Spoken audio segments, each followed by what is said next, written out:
Brian, welcome back to the show, man. It's great to be back on.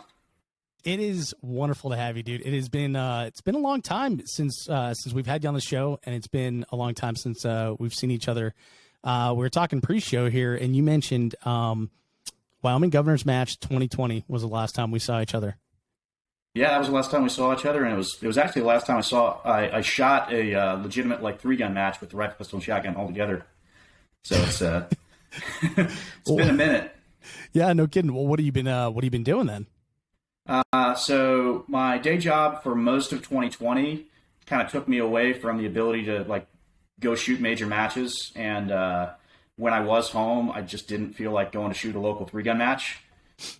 When I have been shooting, I've been doing a lot of just whatever I could do that was fairly easy. So like USPSA, and then fortunately local to me, we have the PCS leagues, Practical Competition Shooting League 2-gun matches. So I've been able to shoot 2 of those that were the major ones. I shot the first one in springtime 2020, and I shot the last one in December. Then we've also had a few local matches that we've had here in St. George, and they're starting a local thing in Cedar City near here too. Oh, no kidding. So lots of shooting opportunities in that area of the country then. Yep. And then, it's kind of been ebbing and flowing. There've always been pretty good pistol and like steel options here at SUPS, which is still going strong. We've got matches coming up there. In fact, I was just out there building a stage for one of our major matches coming up at SUPS, the Barry Steel Open. But the rifle and shotgun stuff or multi-gun, not as much. The multi-gun now, 2-gun with PCS leagues has been great on a local level. Otherwise, it's a 90-minute drive to Vegas, and you can shoot a local UML match there. And that's basically it until you get to Salt Lake or California, which is like 5 hours from where I live. That's funny to think about for me where I'm at. I'm in Cheyenne, Wyoming, and so we were talking about going to a match last weekend that unfortunately got postponed, so we weren't able to make it. But I think it was going to be a 2-hour and 20-minute drive to shoot a local match, and we were all about it. But yeah, so 90 minutes away for you to hit Vegas, that's pretty dang convenient. Yeah, absolutely. It's convenient in a lot of ways. The problem is you have all the amenities of Vegas 90 minutes away. The problem is Vegas is also 90 minutes away, you know? Yeah, that's a good point. I guess I should have specified the shooting opportunities outside of Las Vegas. We'll say Red Rock Canyon is pretty cool. That's another redeeming quality, but yeah. But so PCSL, you shot the first couple matches there. How was that? What do you think of the format? I think it's really good for a 2-gun match. It's the stages aren't too long, the long range isn't too challenging, but I say this about 3-gun shooting versus like IPSC rifle, because I've had the opportunity to go to both of the rifle world shoots, and the biggest distinction between rifle and 3-gun in the U.S., to the extent that we can say that there is a standard to 3-gun in the U.S., it's kind of like, we kind of have a standard. 3-gun rifle is either really easy or really hard, and nothing really in between, right? So the marksmanship challenge for 3-gun rifle is either we are putting 2 holes on like a full-size cardboard target, and sometimes we'll throw a nose shoot or a hard cover up, but like most of it's a full-size target. Sometimes you get like the mini half-scale targets, but 2 holes somewhere on a target that's not that small. Or here's an 8-inch target at 400 yards off of like the most rickety prop you have ever seen. Good luck. IPSC rifle and the PCS leagues 2-gun matches on the rifle side are exactly in the middle. There's nothing that you can't do easily with a regular carbine and like green tip, which by the way you can shoot in PCS leagues, which I appreciate. Really? That's cool. Oh yeah, that's like a whole other thing. It's a whole other rabbit trail we could go down. But I'm also a big believer in letting people use green tip in matches. All right, that works. Yeah. We probably have to talk about that now that we've mentioned it. I unfortunately sold all mine like 2 years ago. I'm like, I can't use this in matches. I better get rid of it. Well, it's not good ammo, but it's what a lot of people have and it's available. Like, yeah. It's not good at almost anything, except the fact that you can get it, and it's if we want to let military people shoot, the ammo they have access to is going to be green tip. Yeah, that's a good point.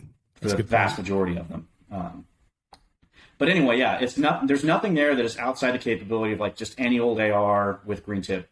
And I think that it's actually codified now. It's basically 8 MOA is the smallest target you can put in that, and the max is like 200 yards. So basically the hardest shot you're going to get is like a BCC at 200. It's not hard on the long range front.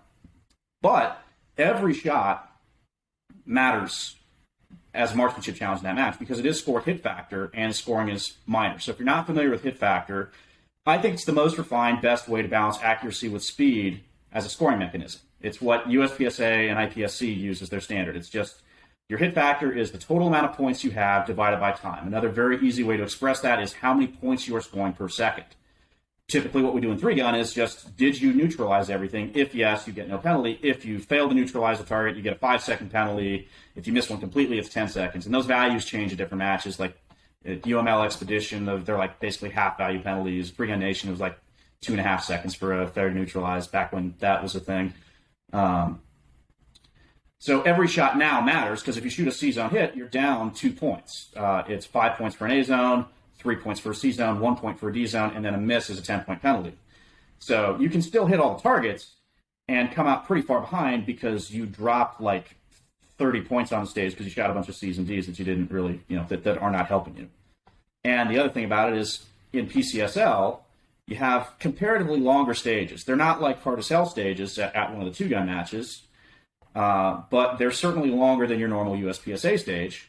And you're shooting minor power factor, which means the hit factor numbers will be very low compared to shooting a 32-round field course in a USPSA match, where it's like, oh yeah, that took like 13 seconds and I got 150 points if I dropped 10. Well, that took me at PCSL, the 2-gun stage, yeah, that took like 60 seconds, and I only got 180 points that I can score here. Well, now what that does is you're not going to be saving big chunks of time. Therefore, the priority goes to getting better hits. So it's a little more accuracy intensive, which is also very similar to IPSC rifle. Interesting. I like that. And the 8MOA thing is pretty interesting because that makes it entirely achievable and almost and what I think someone told me there was a 300 yard. Is that the max, or did they?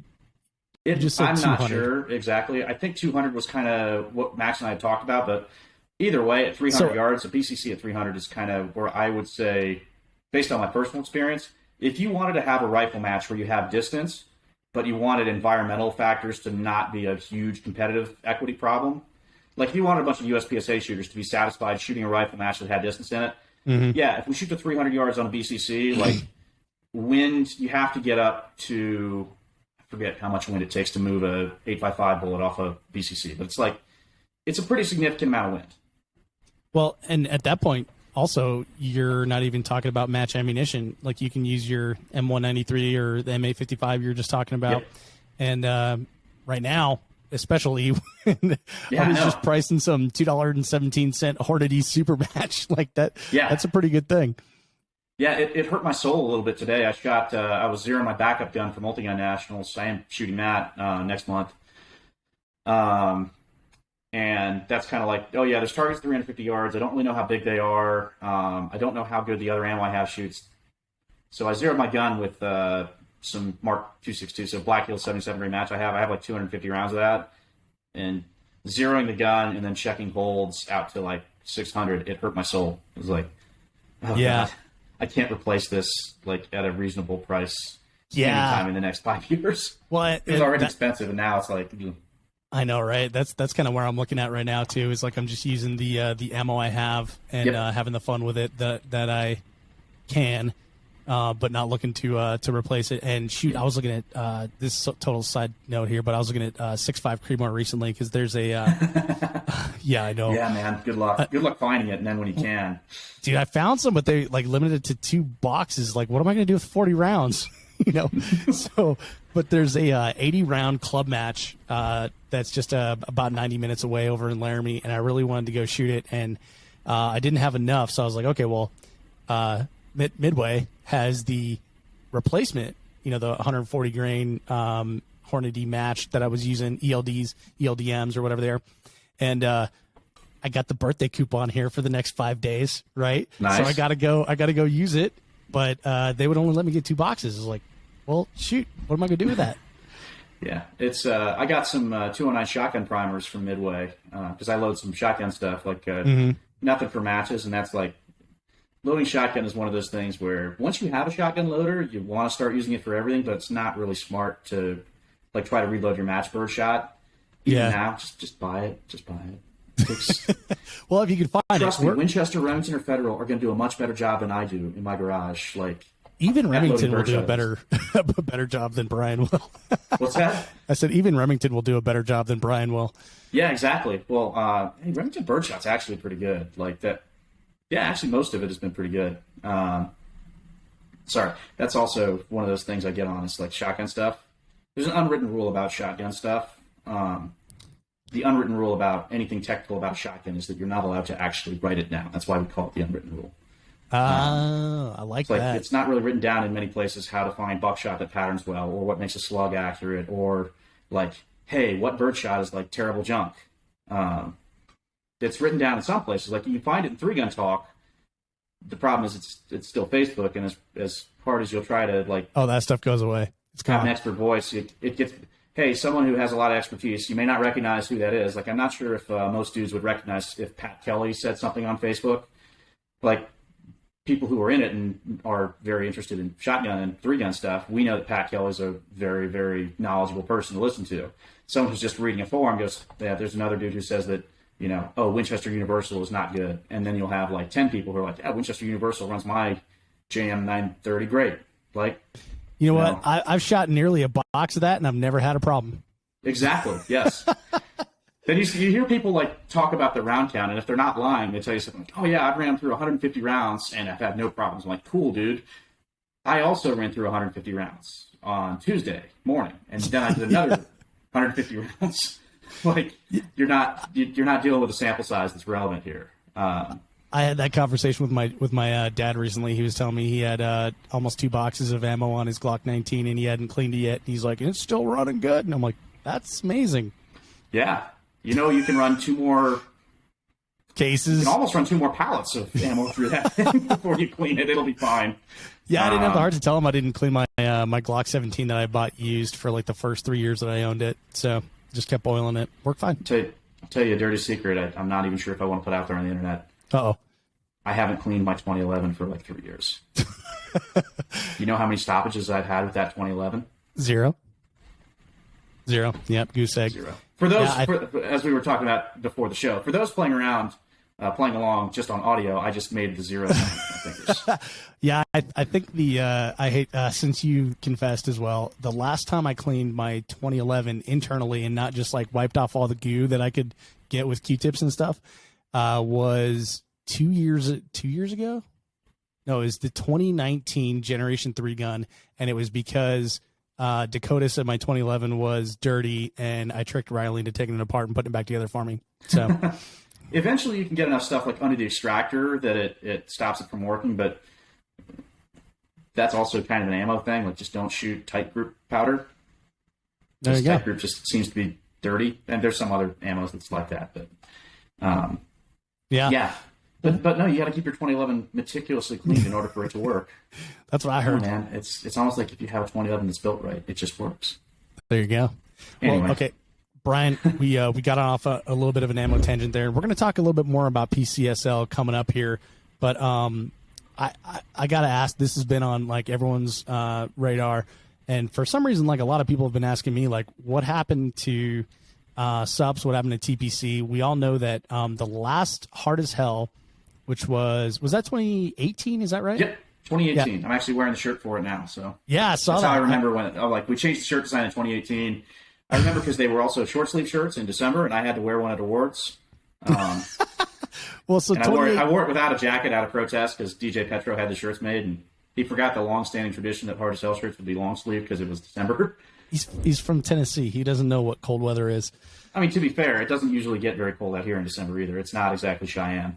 I don't know, man. I've been there for 2 matches in both. In at least one day, I was like miserable I guess in December for Hard as Hell. I've gone to 2 of them, but okay. So SUPS TPC. So the range was closed down by the county, right? And then it was leveled and then rebuilt or something like that. Like fill us in. Like for people who don't know, this is a range that has held like several major matches, USPSA nationals, all kinds of good stuff. And then the county just came in and said, sorry, some people moved into your backyard. We're gonna shut it down. Yeah, that's kind of the gist of what happened. So for those who don't know, SUPS is the Southern Utah Practical Shooters, and that's the club based here in St. George. Yeah, we've hosted a bunch of major matches. We're on a county-run facility, so we are a club that operates out of the Southern Utah Shooting Sports Park, and there are other different venues in there. So, like, there's a cowboy action range you pass. There's a regular rifle and pistol bench rest sight-in range. There's a clay sports shotgun club, and there's an archery club. And then SUPS is the club that runs practical shooting there. We hosted a bunch of USPSA nationals, hard as hell, three-gun nation matches. For a while, I would say on the West Coast, it was like the place to run a match because we had lots of bays, great bays. We had the ability to shoot long-range rifles. Like, we could do rifle shots out to 600. So for three-gun and, AR stuff, it was pretty good. Plus some, cool athletic stuff for Red October. You guys dug big holes, and we put trenches towers, out, trenches and towers and stuff like that. Fortunately, it wasn't, for most of its life, it didn't have to be a public facility. We had a brief period where we had to be open for public shooting. Nobody was happy about it. It wasn't straight up wasn't a good time. Because there's places to shoot in Southern Utah, in the Western U.S. You can go out on public land anywhere and shoot a gun. You don't need to go to a shooting range. It's not like the East Coast. But yeah, so we own the place. We want to dig a trench. Well, we're going to dig a trench.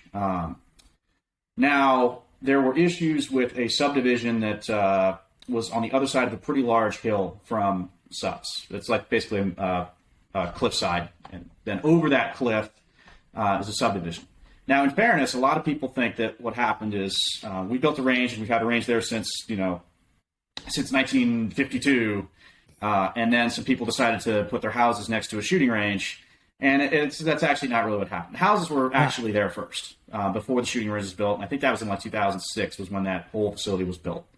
We did a lot of range renovations in 2010. And people in those houses were claiming that they were finding bullets in their yard. Some of them. It's not like the entire subdivision just decided they hated us. But they got all mad, and they find 308 rounds in their Cheerios, and it's, became a whole big thing. I personally still highly doubt that most of those cases were actual bullets. In addition to which, my office, where I when I'm actually in town and not going to do some crazy thing with the Marine Corps for work, my office is actually right over by those subdivisions. And about 500 yards down the road from my office is BLM land where anyone can shoot a gun. It's also much closer to those houses. I think it's far more plausible that a pistol bullet from that area hit those houses too. Yeah. But anyway, the county got a bunch of complaints, and they worked with us. It wasn't like they just said, "Oh yeah, we hate you, we hate guns, we hate shooting." But what we had to do was reorient the entire range, level it, aim it away from those houses, and that whole process took a while. I forget exactly. We were closed for, I'm not sure if it was a year, but it felt like it was about a year. Close to running major matches, and in the period in that the build up to that.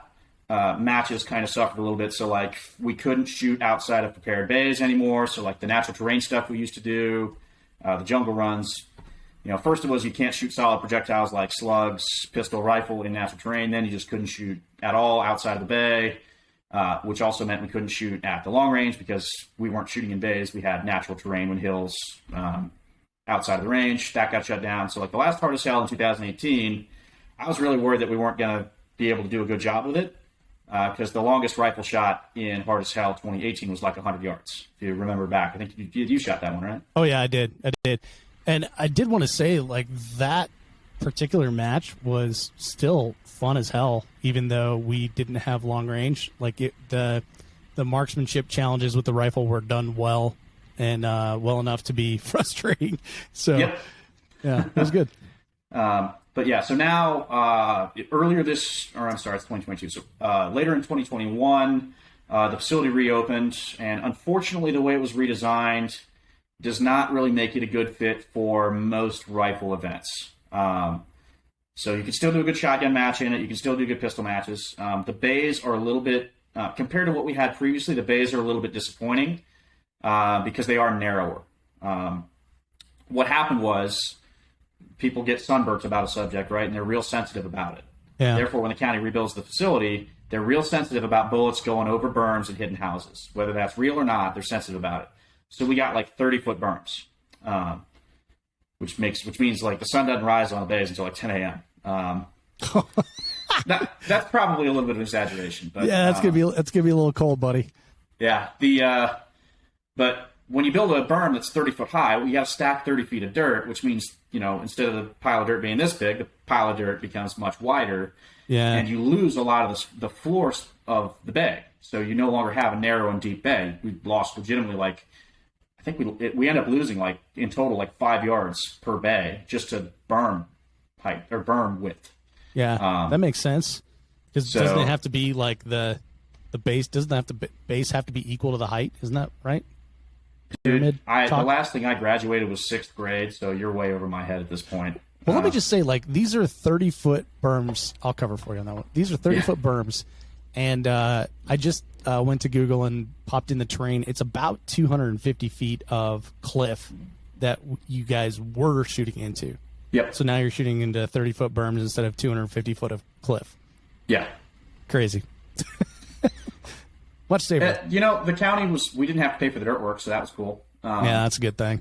Yeah, now the county is still very much interested in practical shooting being a thing in southern Utah. However, I think that was just one of those we got to have a very little bit of input on the redesign. And in fairness, the layout they showed us looked great.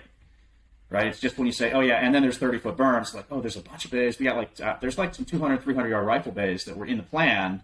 However, what ended up happening with those is subs didn't actually get those bays. The rifle and pistol venue next to us ended up having those bays as their bays. Now, we can still get those and request. We work with those other venues. We try to, play nice with everyone. A good example of that, actually, again, 2018 Hard as Hell.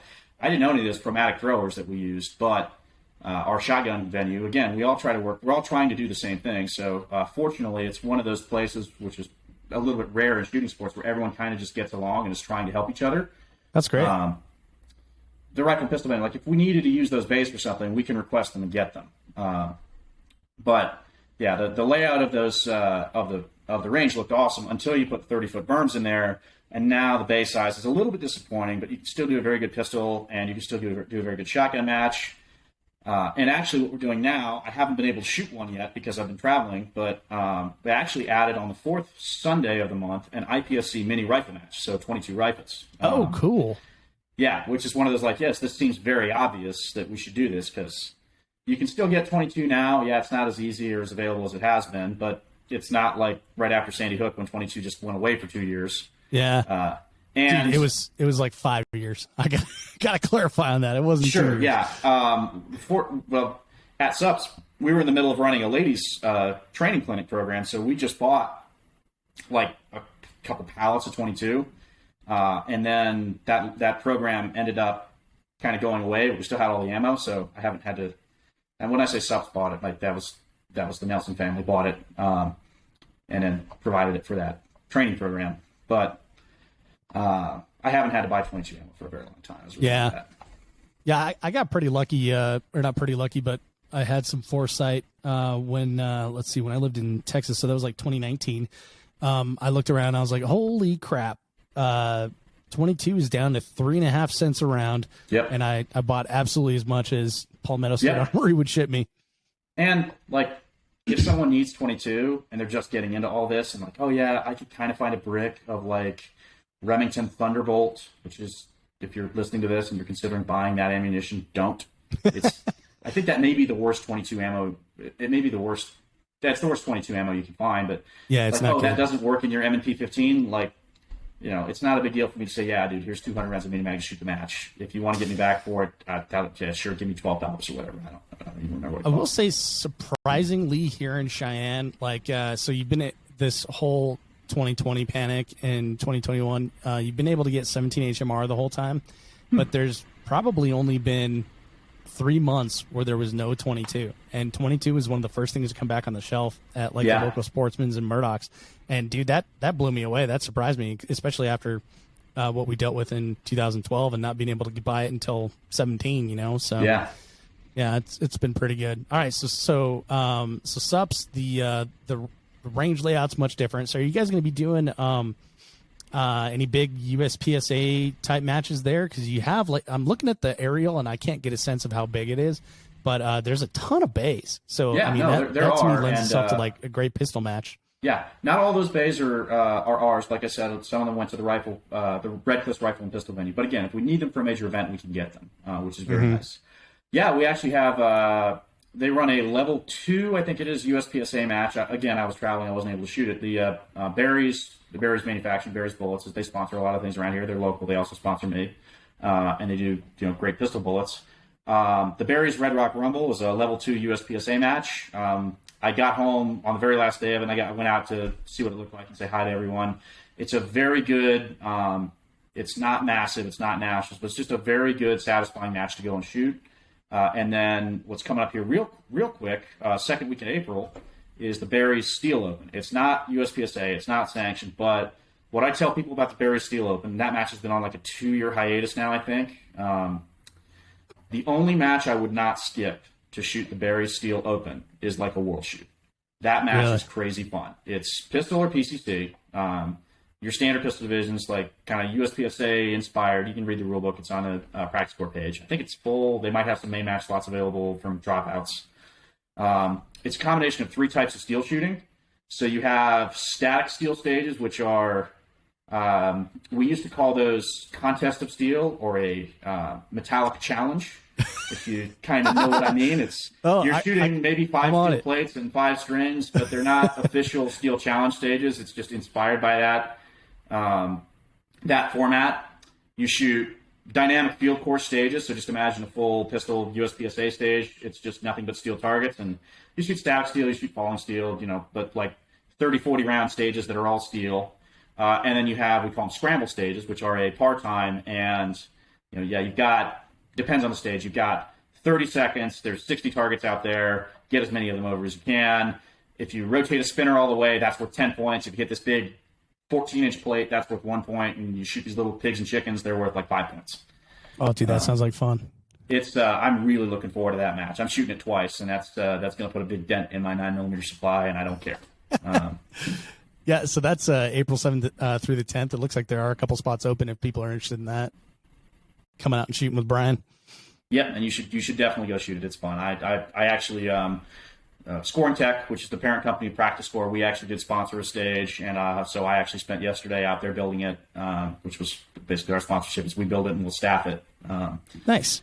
So you'll get, and if you go out to that match, you'll get to meet 2 of the people that you may not have ever met from Scoring Tech and Practice Score yet. You'll meet Jay Phillips, who's our I'm not really sure what his job is. He's my manager.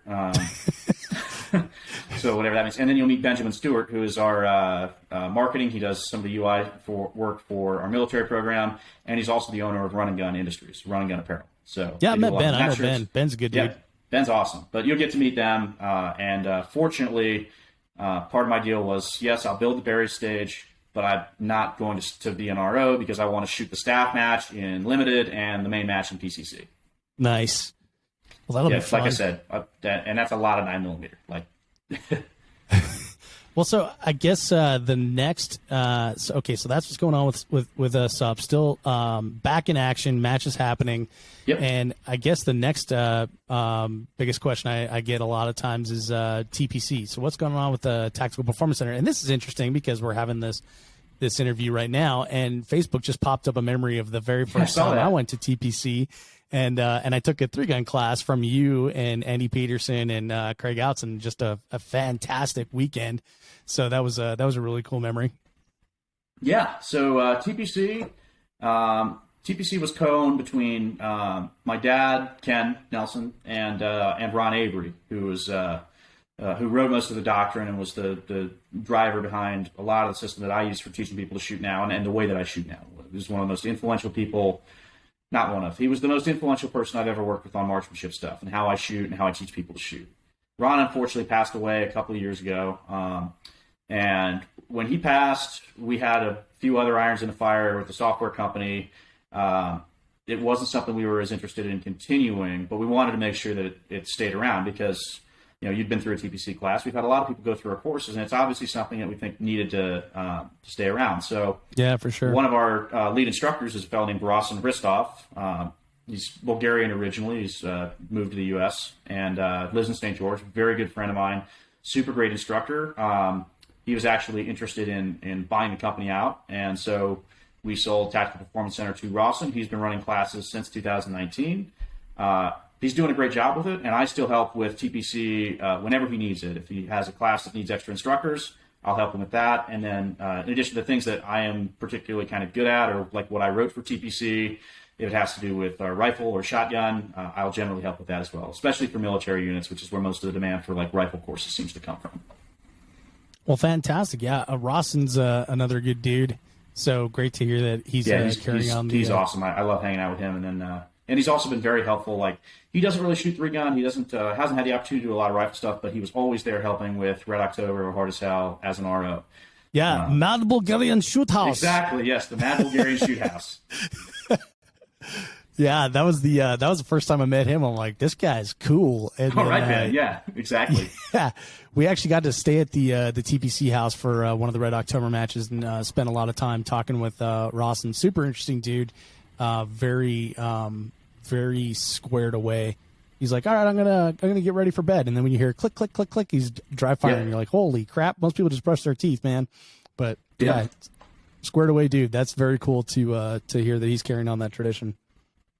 Yep, and putting a lot of good content out for those people who can't make it to a class now because everything's 2022, everything's only getting more expensive from the ammo, travel, gas. But the Tactical Performance Center YouTube channel that is now recently reinstated, as we talked about in the pre-show, there's also a lot of really good resources out there about just fundamental things that I think, unfortunately, most people don't think about or don't really have taught in a very good way when it comes to the fundamentals of handgun stuff, like just stance, grip, trigger manipulation, all that stuff.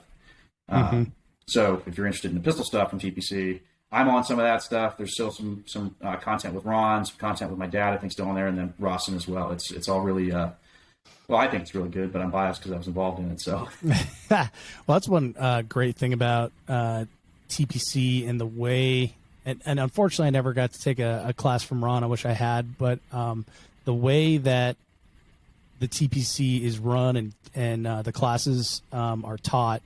There's so much explanation that goes into everything, and so I've watched a ton of those videos, and man, you can definitely pick up a lot from it. So we'll definitely put a link in the show notes because that's something that everybody should be bookmarked and subscribed to and watching on a regular basis. Yeah, and then if you can make it out to a class, I mean, any sort of class, I think is of value. But yeah, a TPC class is probably the best thing you can do to make your pistol shooting better. Yeah, there's a huge group of dudes here in Colorado that went to the handgun mastery class, and it's almost annoying like how often they talk about it. Well, not here in Colorado. My friends that are in Colorado. It's like, come on, guys. Wyoming's just like an extension of Colorado, right? Isn't that, Oh, basically where I am, dude. I can if I speed off east, I'm in Nebraska in like 25 minutes, and if I speed off south, I'm in Colorado in like 15 minutes. So yeah. I'm pretty close here in Cheyenne, but yeah, I wouldn't mention to anyone about Wyoming being an extension of Colorado if you ever come here. Yeah, that sounds like what's it from Office Space? I think you get your ass kicked. You say something like that. Yeah, for sure. Yeah, no joke. When I first came here, I was cruising around like the Wyoming Prairie Museum or whatever it is over by the courthouse, and I was just in the gift shop and checking stuff out, and this nothing going on. So this gal's like, oh, how you doing? And I mentioned I just moved here, and she's like, well, where are you from? I'm like, well, I'm originally from Colorado, but I just moved here from Texas. And she says, oh, honey, just tell people you're from Texas. Like, yes, ma'am. I understand loud and clear. Yep. All right. Well, so, okay, TPC's still going, and I know you're training, and you're out teaching a lot of military now, a lot of carbine courses and things like that. How did that come about? And then what is what's like the main thing you're teaching out there? Well, it really does depend. So I do training under basically three different organizations. So I'll do some training for TPC, and that's usually 2 or 3 classes a year where I'll do like a rifle class in conjunction with TPC, and that's usually for a military unit. In addition to that, I actually do training for my own company, Nelson Performance, which is purely an LLC that I have so that the government can pay me for things. And I have like 2 hats that my dad got me for Christmas with my logo on it. And then, so I'll do some courses under Nelson Performance. I've only done one open enrollment course for that. I did a few weeks ago, which was really nice. I'll probably end up doing a few more of those in the near future once my schedule for the military stuff stabilizes a little bit. And then the bulk of my time, both training and my actual day job is in working for Scoring Technologies, which is, as I mentioned earlier, it's the parent company for Practice Score. So we have a small business innovative research contract with the Office of Naval Research. I'll throw enough words out here that just becomes entirely meaningless, which is kind of how it all is to me. But essentially what we do is we provide electronic scoring systems for the Marine Corps to evaluate their marksmanship, which Scoring Tech has got some experience in. It's electronic scoring systems. Part of it is an electronic score sheet. So in the same way that Practice Score brought electronic scoring to practical shooting, we bring it to military qualifications, but there are other different things that we do for military scoring that they need for data analysis so that they can give answers to research agencies, which is the Office of Naval Research, and to commanders, so they can look at and say, yes, we have these opportunities to train where we can improve something. These are like major deficiencies we need to correct. These are things that we're doing well. And as a part of that as well, just because we have a unique set of skills as a company, between myself, my dad, Jay, we're skilled in the scoring side of things, obviously. We're actually skilled in shooting and marksmanship instruction.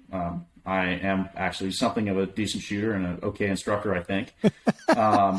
And my dad is as well, actually. And then we also have experience running large events where you have to push people through and provide a competitively equitable environment, but still get 230 people through this thing in a day. So as part of that, we do the scoring systems, and that's led to providing some amount of training in partnership. Most of what I've done is some amount of training because the tests that the Marine Corps has started to implement, there's not as much institutional knowledge on how to do. So we mentioned this a little bit in the pre-show, but essentially what happened is the Marine Corps kind of embraced hit factor scoring to some degree, which is like we talked about with PCS leagues, points divided by time, which means now it's not just your standard qualification for any military law enforcement organization is, here's the par time. It's usually not very hard. And the real decider on how skilled you are at shooting a gun is how accurate you are, how many points you scored, and that's it. It's entirely points-based. Yeah, no stress, 10 rounds, couple minutes kind of thing. So what they changed is, in a long way around, the Marine Corps recognized, they commissioned, I think it was a couple Marine Corps commandants ago, commissioned what's called a capabilities-based assessment, where it was basically a third-party audit of, hey, what can be improved, where are we deficient? And they essentially recognized we actually have a major deficiency, or if not deficiency, then an opportunity in the area of, we need to increase the lethality of the infantry rifle squad. And a big part of that, they made a lot of changes around that. So if you read a little bit about just what the Marine Corps is doing in restructuring, like almost the entire Marine Corps, they got rid of tanks, for example.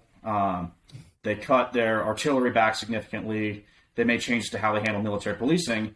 And all that was kind of facilitate a tighter focus on the infantry squad and their equipment and training, because that would be the principal warfighting unit for the Marine Corps. By the way, I should say I'm speaking for Brian Nelson and not for anybody else, and I could be entirely, misleading you on how all this happened, because primarily my job is to push buttons and teach people to shoot guns. Kind of. Actually, my job is to bring things and show people how to push the buttons. You just got to start off with. So what I heard was, or allegedly finish it with allegedly. I think I'm giving you a fairly decent lead into all of this, but. So when they say, we need to improve rifle marksmanship and lethality, a few things came out of it. So the Marine Corps as a whole, other than basic training, the entire Marine Corps is now shooting a new rifle qualification. And now, through Scoring Tech, we're developing a scoring program to score that electronically. So previously, Marine Corps ranges were all run by dudes in pits, but they're still run by dudes in pits, pulling a target down and looking and, I'll score the thing. And they got a paper score sheet, and they're tallying it all out. And then all those score sheets, they get signed, they go on a clipboard. Some dude has to put that in a spreadsheet and then put it into the Marine Corps time management system so that it goes into their online profile of whatever on paper, which, again, as we've learned in practical shooting, if anybody still has a club around them or a major match that does things on paper, you understand that there's a lot of delay and a whole lot of effort that goes into making those scores correct. And sometimes errors. And occasionally humans make errors. Occasionally handwriting is hard to decipher, and it's a whole thing. So we provide scoring for that. But then on the infantry side, they also recognized Typically, if someone joins the Marine Corps and they join the infantry or they're branched into the infantry, they go through basic training and then they go through this thing called the School of Infantry, or SOI. There's 2 schools. There's one on the West Coast at Camp Pendleton. There's one on the East Coast at Camp Lejeune. Camp Lejeune. It's actually Camp Geiger, but whatever. It's all the same map. North Carolina's the size of like Washington County, Utah. It's all close. Now I pissed off Wyomingites and North Carolinians. Yeah, dude, you're doing pretty good. We got Vegas in there too. Don't worry about that. Oh yeah, that's right. I forgot about that. But we're talking about people, Dave, not people from Vegas. Oh, ouch. No. So anyway, they go through that, and what they would go through is basically they go through basic training where they learn certain. Everyone learns basic sort of infantry skills, but then they go through the School of Infantry, which is a 7-week pipeline where they learn more specific things to being an infantryman. One of the things the Marine Corps identified is we want to change that infantry training, so they did this experiment called the Infantry Marine Course, or the IMC. You can find information about this, like Coffee or Die did a piece on it. I think We Are the Mighty did something. But basically, it's a 14-week course where they focus more tightly on marksmanship as part of it, as well as a whole bunch of other stuff, so that now someone graduating from Marine Corps SOI, as a whole, they're supposed to be more lethal. So they have better rifle skills than they previously had, as well as the ability to shoot like javelin missile, which they typically weren't taught to shoot at SOI previously. And as we're seeing in Ukraine, is actually pretty useful. Seems like it. Things like the Carl Gustav. Basically more things. As part of the marksmanship thing in that new infantry marine course, they came up with a new assessment to measure the differences in the curriculum between SOI West and SOI East. That thing ended up being scored as a hit factor assessment, and that's the infantry marksmanship assessment that we talked about in the pre-show. It's scored hit factor, which means you now have Marines that have to integrate, like, oh no, you actually have to get points, but you have to do it fast, and you can actually kind of shoot worse points if you do it fast enough. It's not all about just shooting the middle as slow as you can. So that's my day-to-day job, is supporting those. So they use our program, which is called JMAP, the Joint Marksmanship Assessment Package. They use that to score it. In addition to which, they use the numbers from that to feed into this other thing that ONR's produced. I'm not sure if I'm really supposed to talk about that, but essentially what the Office of Naval Research needs in order to get data there is not just the actual raw scores. They also need to know every shot that happened on the IMA. So that whole course of fire is, this was completely accidental, but the total round count for that course of fire is 69 rounds. Yes. And so they need to know all the splits. So we're using Bluetooth shot timers. So we're using AMG Commander timers currently. And they want to know what every first shot time is, what every split is at every distance, in addition to so the short range course of that is like paper targets at 50 and 25. You do shooting on move from 15 yards to 3 yards. And then you do this basically hybrid like build, drill, reload thing called the manipulation, recoil, control drill at 7 yards. And then they also have a portion of it where you shoot off a barricade at 100 and 200 yards, and then you shoot from prone at 300 yards, all on the same stage, all of which is scored hit factor. And they use that course to evaluate the differences in the marksmanship instruction between the East Coast and the West Coast. And they also try to get data from actual infantry units in the fleet already to see how well privates coming out of that program are performing versus people who are already in the Marine Corps infantry and have been for a while. Is there, this is super interesting. Is there a civilian application for this? And maybe should have talked about this offline, but is there something that your company's developing that could be of use for measuring proficiency in firearms for the civilian market? Yeah, actually. It's nothing that's, so we've just gotten a lot more busy on that front. Yeah, I'm not sure if I'm supposed to talk about the new stuff. It's nothing secret. It's just, the other thing is we deal with government agencies, and we're dealing with multiple different parts of the government that may not necessarily all get along. So we get it can also get political. So if I say I'm not sure if I'm supposed to talk about that, it's usually because I'm not sure if I'm about to, because I try to not pay attention to the political things as much as I can, or like office politics between different parts of the government. I really try to not know or care about it. And by the way, most the people that we deal with are awesome. It's just, people get their own priorities. They got their own things. stuff. Yeah. It's the government. But so when I say I'm not sure if I'm supposed to talk about that, it's not like it's anything secret. It's just I don't know if I'm about to say something that would be maybe impolitic. The civilian part of it is so as part of an SBIR, there is supposed to be actually some sort of civilian product that comes out of one of those, rather than just because it's an SBIR as I understand it. And again, this is not something that I am even really supposed to understand all that well. There has to be some product that comes out of it that is not just something that the Marine or that the military gets. So I got it. So they're like funding technology development for the civilian market by using the military. Okay, that makes sense. So it's also that means it's also independent from having to be bid. So it's not like we have to compete in a program. So that would be that'd be cool to have like an app that you could measure yourself and your progression, stuff like that, based on first round shot splits, et cetera, et cetera. So we played around with a couple of different ideas there that will at some point be a private product, specifically as it comes to like just using timer data. But the other thing is we've developed an application for scoring that's really good at scoring standardized qualifications. So like JMAP is when I refer to that's our scoring program that we've developed for ONR and for the military, for the Marine Corps, basically.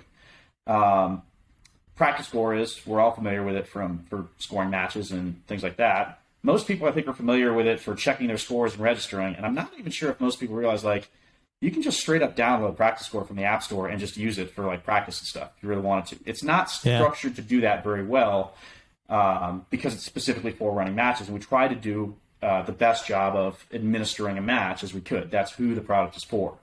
I know Riser does that all the time. He'll set up like a scoring for like a mini stage or a drill that he runs, and he'll just run down and do it 5 times and then score all his things in there and then analyze them later so he doesn't waste time on the range. Yeah, absolutely, as do I. I actually did use JMAP in the course that I ran because I can also use it as a test thing. It's useful information to have where I was able to track pre- and post-test improvement in a 2-day course. So the first thing we did was, a short pre-test where we did like basically 4 different drills. We did our 2 days of training, and at the end, hey, let's do a post-test and see what improved. And then based on these numbers also, hey, what areas are, a skilled instructor can just tell you, right? They just look at you and say, hey, you need to work on your reloads. Hey, your stance, if you turn this, do this, you'll end up better. But there's also a certain level of, hey, this thing improved by this much. A couple of the commercial products we're looking at are basically something that analyzes timer data like that, where it's a much more useful practice and training tool than practice score, because you're not having to register a shooter, every time you go out, not having to build a match. It remembers certain drills that you set up, things like that. These are all things we've discussed and we've written out like plans for, and we've kind of done test apps, but mainly as it relates to like, yes, test this piece of the timer app, and then that goes into JMAP for the main, military push. So on the commercial market, there's that idea, as well as some ideas for law enforcement training and qualification as well. And then another part of what we've had to do what we've gotten to do as part of this research program was not just electronic score sheets, but other methods of making hit factor assessments efficient. So the way the Marine Corps runs the IMA, the 2 of the stages have pretty significant movement on them. So the first stage of the IMA starts at 50 yards, 5 rounds standing, 5 rounds kneeling on a Marine Corps threat target. It's a little bit bigger than an IPSC target scoring zones, but you can kind of sub it in and have an idea of what it looks like. So you shoot 5 rounds standing, 5 rounds kneeling, and then you run from the 50-yard to the 25-yard line and shoot 5 rounds at 25 yards. Because of that movement there, you cannot run that as a shared firing line the way that you would run a normal class, right? That's, it would be mildly unsafe to have. Now, you can still, people get freaked out actually when we go to these military ranges because, as I understand it, as long as we have 15 degrees of separation between firing points, we can still have people downrange while we're running back and forth uprange. So interesting. It can be a little bit freaky. But especially if you come from like a 3-gun or a USPSA environment where it's like one shooter at a time. Exactly. 180. But as a result of that, though, and this course of fire was kind of arrived at between the School of Infantry East, School of Infantry West, the Office of Naval Research in terms of, hey, what's an assessment that we want? And some people insisted, the first two stages on the IMA look a lot like the old MUSOC, Marine Expeditionary Unit Special Operations Capable qualification. So something that already exists in the Marine Corps. Hey, let's make it look like that. And then some of them were new because it's very hard to pull data out of one target that's got 15 holes in it, and we don't know what was shot from standing at 50 yards, kneeling at 50 yards, or standing at 25 yards. Mm-hmm. It's a good drill to run because it does require 50-yard shooting. It requires transition to kneeling. It requires a reload on the run. And it requires a sprint and then shooting. It's good for training. It's just maybe a little hard to pull data out of. Same thing with the next stage, which is shooting on the move between 15 yards and 3 yards. It's two targets next to each other, 2 rounds on one target, 2 rounds on the other target, reload, 1 shot to the head, 1 shot to the head of the other target. It's maybe something that's good for training, but it's not easy to pull data from because we don't really know at what distance each shot was fired. We don't really know how fast the reload was because it's buried in movement. But then the other part of this, there's that movement there requires at least 15 degrees of separation, which means you can run this now with a regular Bluetooth shot timer or a regular acoustic shot timer. The hard part of this whole thing, by the way, has been we have 225 people who are all shooting 69 shots, and we have to make sure the timer gets all 69 of those shots for 225 of those people. Yeah, that's got to be tough. Well, so then what's really different about that, right? So when we score a 3-gun match, how many shots do you need to score a stage on timer? The last? Just one. You need the last shot. That's it. Yeah. You don't need every single one. So what that's we find out is how, whenever I get hit in the head with a timer, I'm like, dude, you don't need to be that close, man. You just need the last one. But PCC, man, the PCCs are really quiet. And it's like you can adjust the sensitivity on that. Trust me. But one of the things we found out is also how accurate acoustic shot timers can be, and how many errors you find with them. It's not insignificant. It's not that the people who make them are bad or anything. It's not that they all suck. It's just that what you've made is a loud noise detector. It doesn't do anything specific to recognizing a gunshot. So we tried to make something this is far down the road, but trying to do something that's more accurate than a standard acoustic shot timer, as well as something can work concurrently if you have a qualification course that doesn't require movement. So, for example, if the rest of the Marine Corps that isn't in the infantry wants to do a qualification that doesn't have a bunch of running around, because the part of the Marine Corps that's not the infantry is the big part. The minority of Marines are in the infantry, right? It's the minority of, most of the military does not, their primary job is not doing infantry or, gun-related things.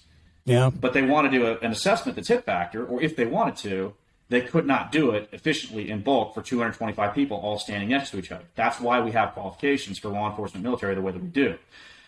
So a research project is, how can we do concurrent timing where we somehow take 225 people all shooting together right next to each other like it's Gettysburg, but I know that, hey, that guy over there, his time was 13:58, and that guy over there, his time was 11:71. And by the way, I have all their splits. That's another research project that we've been working on solving. Right. I gotcha. Dang, man, it's a complicated project. And it sounds like a lot of fun. You get to actually go out and shoot and then be in the field and, teach people, learn, run stuff.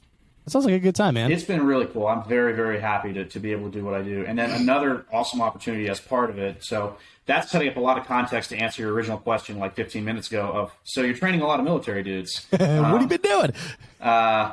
So as part of that, though, I provided some amount of training in the beginning as hey, let's test this software thing. And we have this thing that's predicated on there's a pre-test, training, and a post-test to measure improvement. I provided some training because that was my job at the time at TPC. Well, yeah, I'll do a class. And then some of what Ron Avery had done and what I had done ended up in a training program for that the Office of Naval Research ended up writing, that was then given to the Marine Corps, this thing called the Advanced Marksmanship Training Package, the AMTP. And so ONR provided a person that did training for units that would ask for it. The first unit that asked for the AMTP class was actually the School of Infantry East to train their instructors to perform better on that infantry marine assessment or infantry marksmanship assessment. They did not have many people who could instruct it. Well, ONR had one, and they had 30 people that needed to be trained.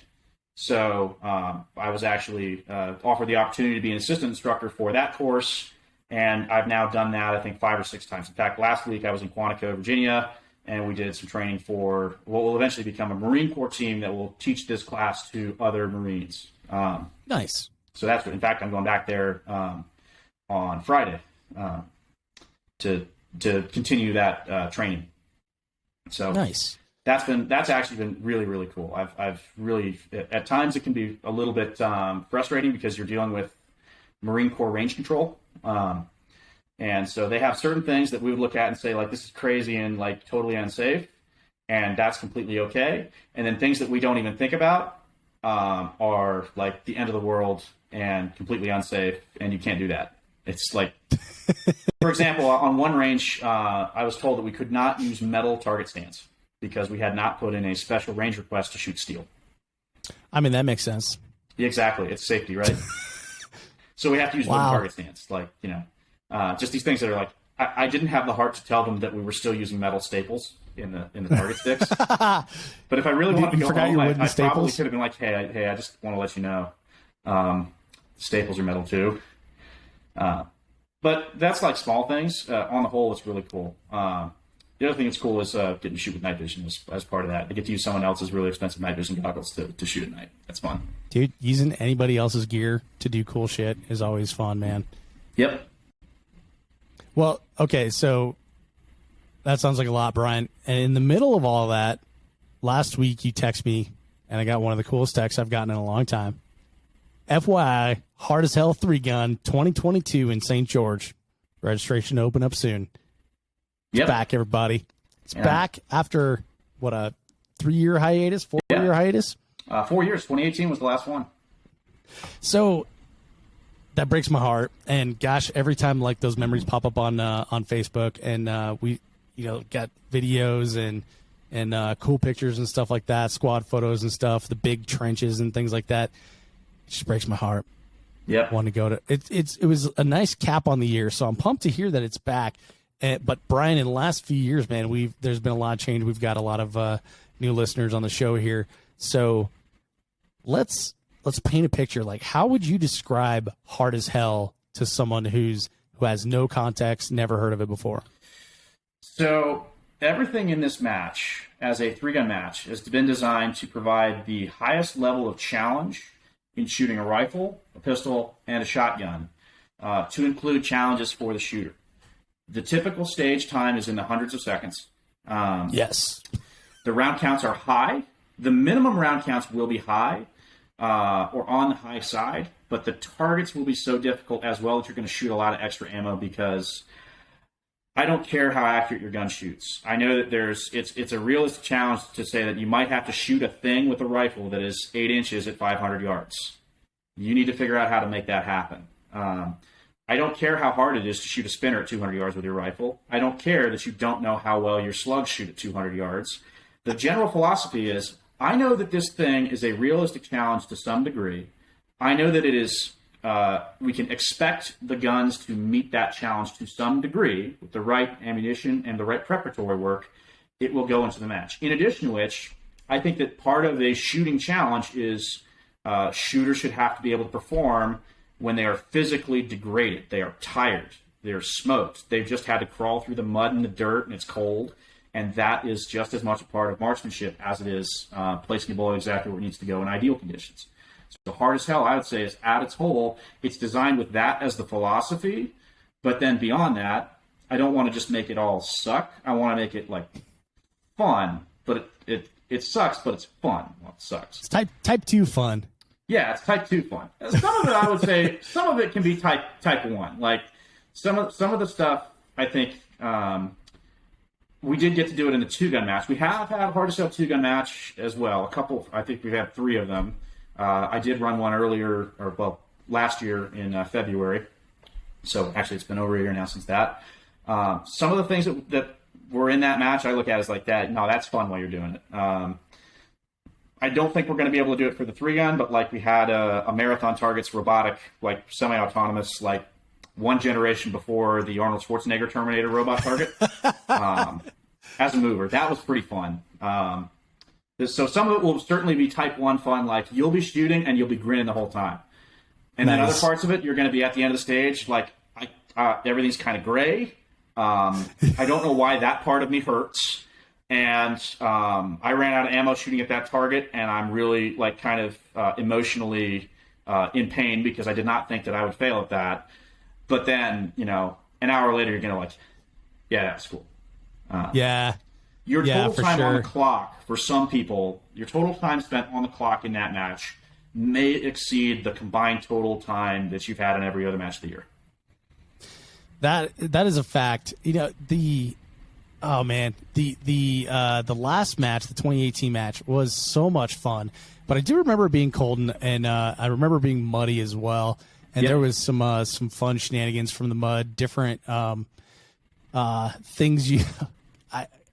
I was just about to say different things you had to do to maintain the cleanliness of your guns, and then I was thinking about this one time, like I was walking to reset and I ate shit, fell like right on my pistol, and if it's in the safe back here, but it still has the hard as hell mud on it. Amax and I both decided that we wouldn't clean our guns after hard as hell; that they just would lose the dirt when they were ready. And, so all externally the guns we used in the match still have hard as hell dirt on them, which is quite funny. But it's that red dust from St. George, red dirt. I don't know how it's stuck in there. It's like spackle. But man, I'm just thinking about like all the stages at hard as hell. There's so much ground to cover. You have to move quickly. You have to load your shotgun. You have to load your obviously load your pistol and your rifle as well. But there's so much on a stage that like you almost run out of real estate. I've borrowed mag pouches. I've borrowed shotgun caddies. I remember my squad last year on the last day. It was the last stage that we needed buckshot, and we were unloading shotguns from the dump bucket into people's caddies to get all the buck for everyone on the squad. Like it was a total team effort. It went from like, well, I know what this buck does to like anything that says buck on it. I'm ready to shoot. Yeah. Exactly. And I haven't forgotten that because that was also kind of my fault because I was like, yes, there's 5 mandatory buckshot in the match. Oh, by the way, there's like 17 optional that you'd be an idiot to shoot pistol at. Like, yeah, well, so I think you're right. And I think it ended up being like 22 mandatory, right? And then, I brought like triple or something like that. And then luckily I got to buy some from you to complete the match. And then, like I said, like we had everybody just unloading right into other people's caddies.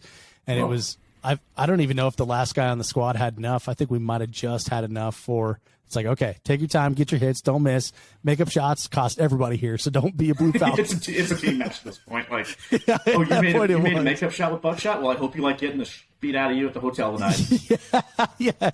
Last person in the squad there is, you owe them a beer. Yeah, hard as hell is incredible. There's so much time on the clock, so many physical feats. Like, there's been just the time that I've done it. Like, there's I've climbed like up towers, down towers, in trenches, out of trenches, rope, what the hell are those called? Rope bridges, Slack like line. I was like I was a pirate or something like that. Crawling through tunnels. Man, the crazy zigzag run that we had, that you had there at SUPS. Did I have to carry an egg one year? Yep. I think we did that twice. Twice? Okay. Well, so 1 year we had an egg. Then the last year we had that little quail clay pigeon that So the little quail clay that I busted on my third shot. It's like, oh, there goes 60 seconds. Yep, awesome. That's a minute. Yep, exactly. So that kind of sucked. But man, so many different challenges. 1 year we had to carry like a flag up a hill. Yep. And then mount that before we went and shot like 400 yards from a position. Oh my God. That was also the stage, I think, where we had Sluggy Bear, which is the bear-sized bear target at 200 yards for slugs. Yes. I don't know if we still have that target anywhere. I think that might have gotten lost or destroyed in the SUPS move because Sluggy Bear was not in good shape when we brought it back.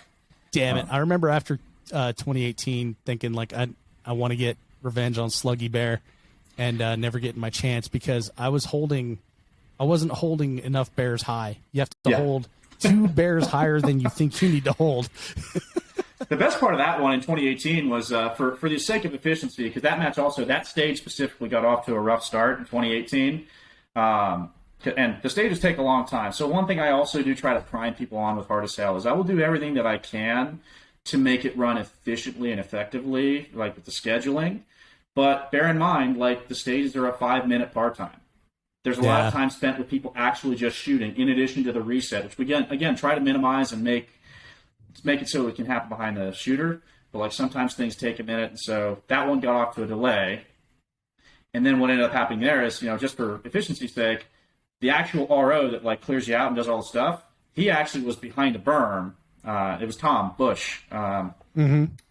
And he's closer, and he's got binoculars just sitting behind a berm. So when you had to climb up the hill, there's also a berm there. And so he's behind it. He's safe. But he's spotting through binoculars, and the other person on the range is holding the radio up to the shooter to get coaching calls. Because that's also a thing that's allowed at Hard as Hell. The stages are 5 minutes long, and I think it's just that much better if you can have, some sort of coaching or various levels of it from your teammates. And then ROs, I try to keep the coaching to a level that's, helpful for people who need it. And not to the point where it'd be a hindrance for people who really, don't need it or want it.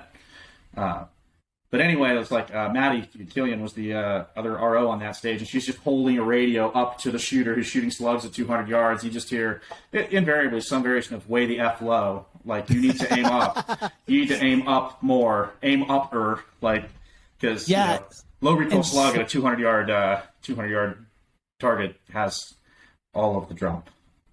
Well, and then you got to go with the gamble, right? You go with the 1,400 foot per second slug, so you can actually get your lead all the way out there. But then if you're shooting like a Benelli or a Versamax, that might destroy the entire gun. Yep. Who knows? Yep. Yeah, I think that was the stage where, like, I think I watched every Breda for some reason on that stage have some sort of jam with the slugs. Just as that's when they were fairly new, and I think it just there was some weird thing. Well, new to us, the 3-gun models were new. It's they had a lot of problems there. But and then the other stage with buckshot from that tower. For those who weren't there, I hope we're not too far outside. Basically, you had to climb up this. There was a 10-foot tower, 12-foot tower. Well, it was the top of the berm, so whatever the berm was. Yeah. Because I remember it was easier to climb up the berm and get on the tower than it was to climb the tower with all your gear on you. Yep. Yeah. So I called that tower the Tower of Learning, because on this tower, you had to shoot, I think it was a paper target, like a 4x8-inch rectangle, so you had to get 2 pellets in on a leaner target thing that North Salt Lake Fabrication makes. Basically, it's balanced. A moving target with, some plates that are balanced with buckshot. I think we had to shoot a rabbit and another couple of flying plays or something like that. With all of that was with buckshot. That was where all the mandatory buckshot was. I called and then the there tower. was big Colt poppers. What's that? Wasn't there Colt poppers up there too? I remember some heavy poppers. Probably, yeah. We thought okay, those will take 2 9mm, or this is where we got to go with the optional buckshot. Yeah. No. All that stage was mandatory buckshot from the tower. Oh, okay. I do remember that much. Yeah, I think the shoot house is where we had the optional buckshot. Interesting. But that stage, so I call it the Tower of Learning, because that's where everybody learned that no, their buckshot doesn't actually run their Stoger. It's oh yeah, this low recoil buckshot works great, because they tested it when their gun was clean and it was a little bit warmer and it was well oiled and didn't have any dirt on it. And then they got to the top of that tower and it's boom, trying to rack it and clear double feed with a shotgun, and some people were straight up not having a good time with that. Straight up not having a good time. So. Yeah, buckshot is a Charlie Foxtrot.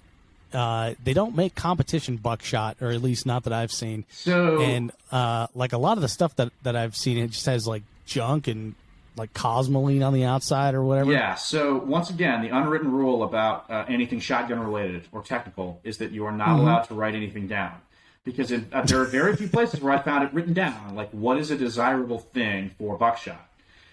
There most certainly is good competition buckshot. Whether you can get it right now, I'm not sure. So one of the things that I remember from 2018 that made people a little bit irritated was I did not allow flight control buckshot. Yeah. Which is so.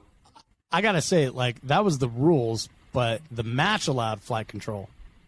Yeah, I think it was just ROs at that point didn't know that they were supposed to check for it.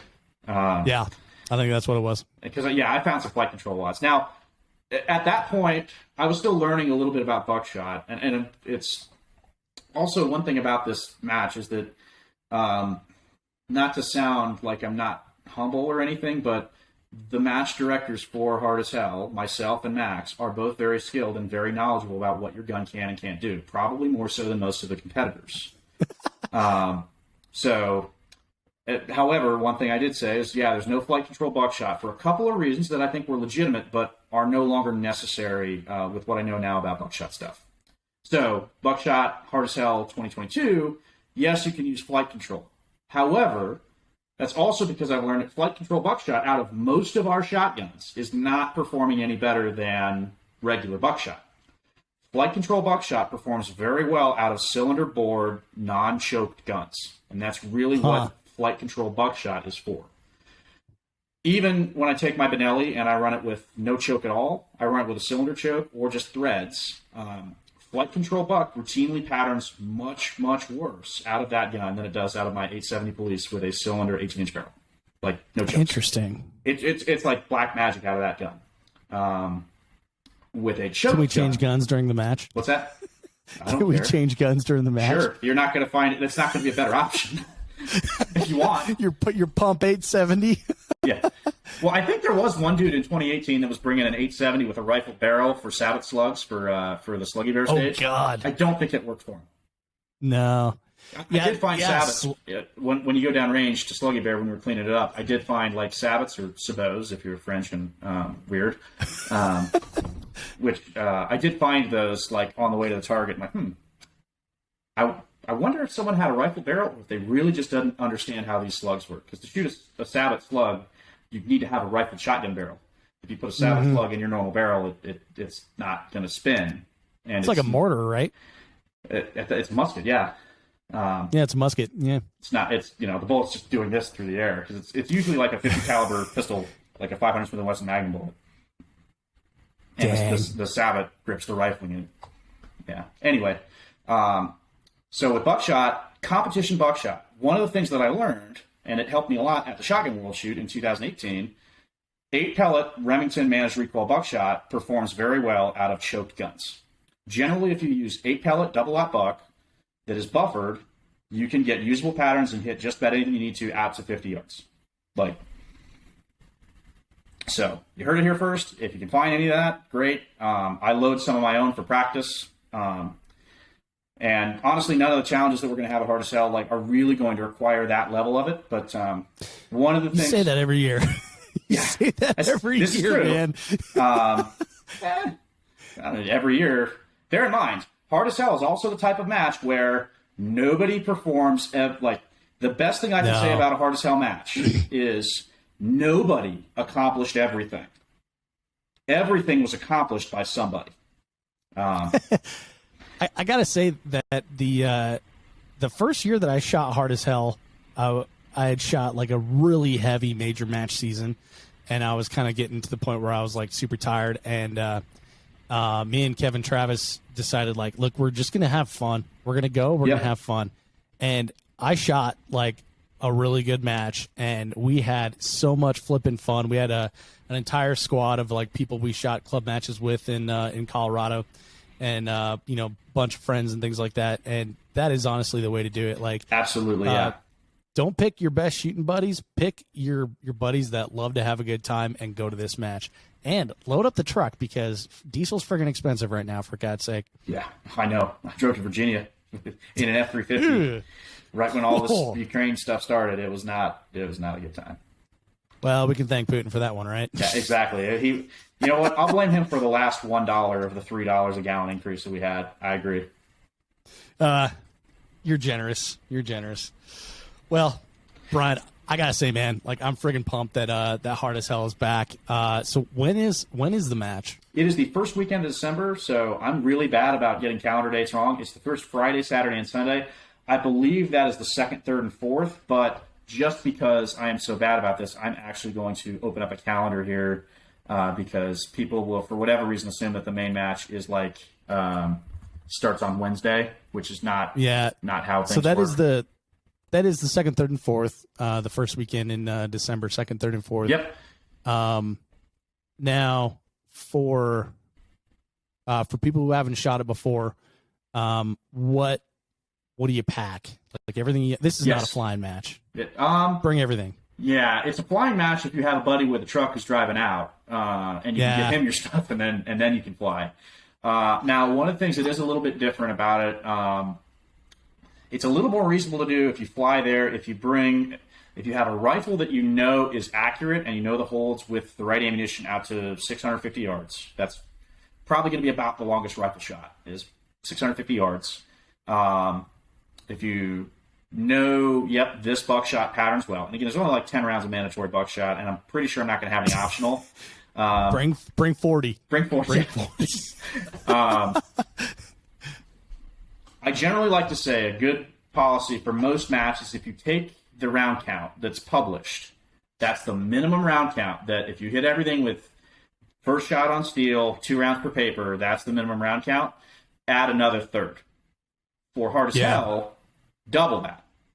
If I say you need, I forget, it's like 200 rounds of rifle, bring 400.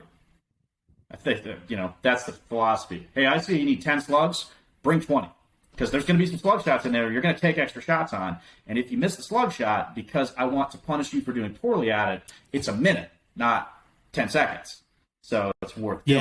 Yeah. And I would say, like, buck and slug, I don't think that double works at hard as hell. At least not for me.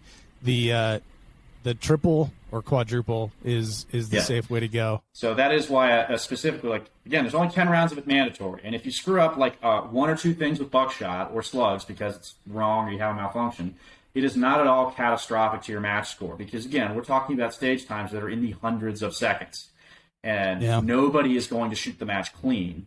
And however, everything will be hit or accomplished by somebody. That's my overall kind of philosophy towards it. But make sure it works. And yes, you will have a much better time if you really know, like, you probably want to shoot your slugs out to 200 yards, because I'm not at all above putting a 200-yard slug target out in a match. Once I know that it can be done by the gun reasonably with some degree of repeatability, then I will put it in a match. This is basically a mechanical accuracy match. To some degree. Some things I will put out are actually outside of the mechanical accuracy of your gun, where you cannot, or you likely will not hit it on the first shot. So you have to use the skill of recognizing that your rifle's cone of fire, mechanical precision, is, let's say, if we're being realistic, most ARs, that's a whole other thing I could get on a rabbit trail about, but we're just going to say right now, I got a 3 MOA AR-15. 10 rounds will go into 3 inches at 100. Cool. There's a 2-inch target at 100, which means you might need to shoot extra. Now, realistically, there's a target that's smaller than the cone of fire of your rifle. You're going to need to recognize that. And if you think you got good data, or if you have good data, you're going to have to shoot more rounds to let that cone of fire fill in order to hit that target. I put that in there because people will shoot, and they'll have a round land within their rifle's cone of accuracy, but they'll see dirt fly to the left of the target because they missed left, because that's where that round went. So then they start aiming to the right. And they've now put the entire cone of fire off of the target, and now they keep missing. Like, that's the kind of thing that I'll do, because, again, that's a skill. You are going to have to shoot things that are, like, if we think of it in terms of shooting at people or animals, people and animals are a fixed size.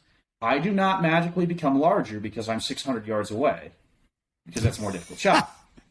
Right? I'm the same size as 600 yards. Therefore, if we take a 12 by 25 inch BCC target and put it at 600 yards, that is 2 MOA by 4 MOA in terms of target size. So if you have a 4 MOA gun, you're going to miss to the side of the target at some point if you shoot 10 times. Well, that's a realistic shot, and you have to utilize that skill of recognizing and holding faith that, yes, I'm going to put more than one shot at this target with the same hold before I start panicking and changing my hold for wind or elevation or whatever. There you go. Pro tips for the match. Yep. Straight from the match director. Yep. So Brian, a couple changes to Hard as Hell that we should be aware of. One, it's not happening at SUPs. It's happening at the Cobalt range. Is that right? Yep. And then two is it's under PCSL rules. So yes. Tell us how those two changes are going to impact the match.